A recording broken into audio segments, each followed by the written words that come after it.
करते हैं। सबसे पहला प्रश्न पूछा था कि शंकर देवता नहीं है, तो फिर उनके भक्ति मार्ग में जो चित्र बने हैं उसका रहस्य क्या है? तो इसका उत्तर यही है, शंकर वास्तव में एक साधारण मनुष्य है, लेकिन चित्र चरित्र की यादगार होते हैं। तो संगम युग में, पुरुषोत्तम संगम युग में साधारण तन के द्वारा भगवान आकर के जो असाधारण दिव्य कर्तव्य करते हैं, उसकी यादगार ही शंकर के चित्र और मूर्तियां हैं। उसके बाद प्रश्न पूछा था शिव और शंकर के अंतर के लिए, जो अलग है उनमें क्या अंतर है वो बातें स्पष्ट करना है। तो ये प्रश्न 2-3 बार पूछा था अलग अलग। ये अंतर है, एक तो शिव निराकार है, सदैव ज्योति स्वरूप है। आत्माओं का जो मनुष्य है उनके तो शरीर का नाम पड़ता है, लेकिन परमपिता शिव का आत्मा का ही नाम शिव है, क्योंकि वे जन्म मरण के चक्र से न्यारे हुए अजन्मा है। और शंकर साकारी देहधारी है, देह को धारण करता है और जन्म मरण के चक्र में आने वाला है। शिव सदैव पावन है, अक्षर है एवं प्योर है, क्योंकि वो नीचे नहीं गिरते कभी, क्योंकि जन्म मरण के चक्र से न्यारे है। और शंकर जन्म मरण के चक्र में आने के कारण आत्मा एक शरीर होती है तो क्षर है। शिव अभोक्ता है, क्योंकि जन्म मरण से न्यारे होने के कारण सुख दुख भोगते ही नहीं, तो वे अभोक्ता है। शंकर भोक्ता है। शिव परम पिता त्रिगुणातीत है, निर्गुण है, जन्म मरण के चक्र में नहीं आते, देह धारण नहीं करते, इसीलिए सत्वस्तम, ये जो प्रकृतिगत गुण है उनसे वो परे है। और शंकर त्रिगुणमयी है, प्रगुण है। शिव पिता आत्माओं के पिता है, परम पिता है, सबसे श्रेष्ठ से श्रेष्ठ पिता है। और शंकर मनुष्यों के पिता है, प्रजापिता है। शिव पिता सृष्टि रूपी नाटक के डायरेक्टर है और शंकर सृष्टि रूपी नाटक का हीरो एक्टर है। आगे का प्रश्न पूछा था देवता कब और किन्हें कहा जाता है।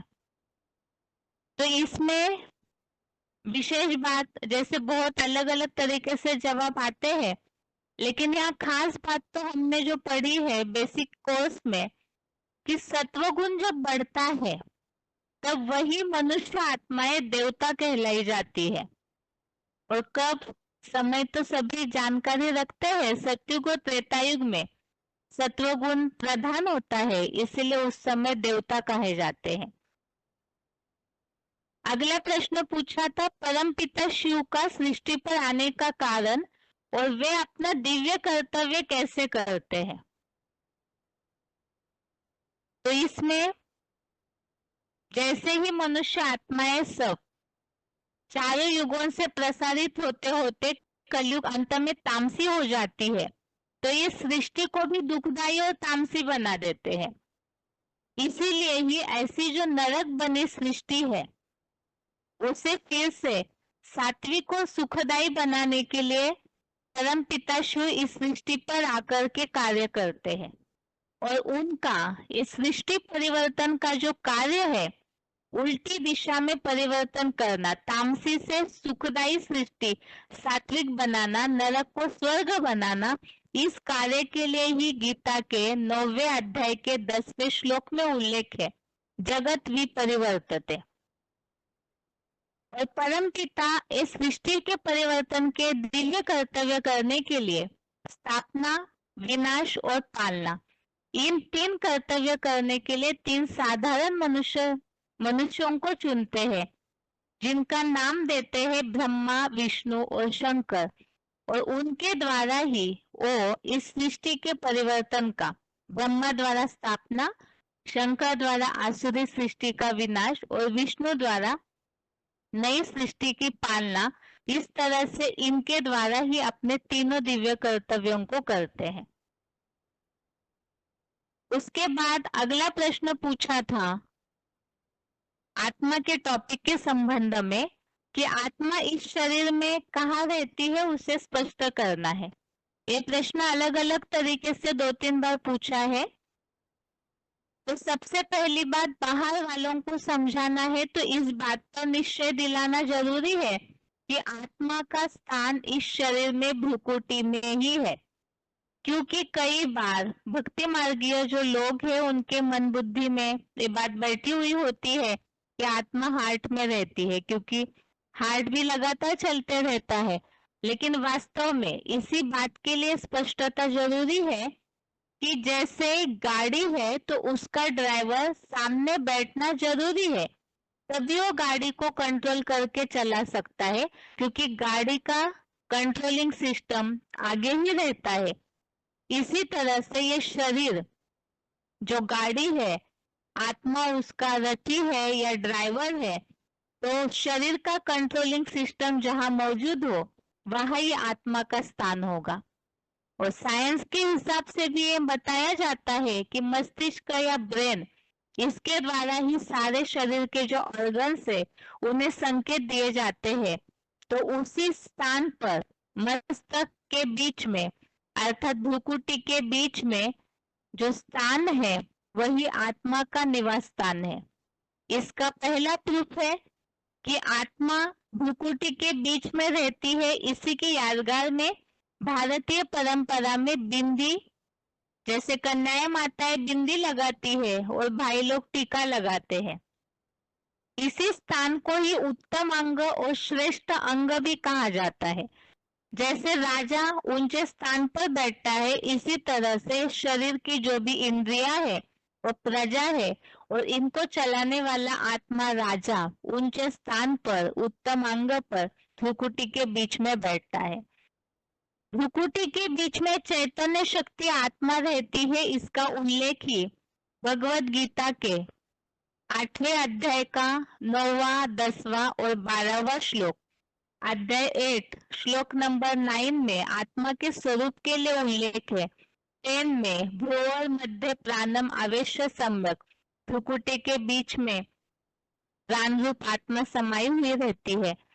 और श्लोक नंबर 12 में भ्रुकुटी के बीच में आत्मा है, उसके लिए उल्लेख आया हुआ है।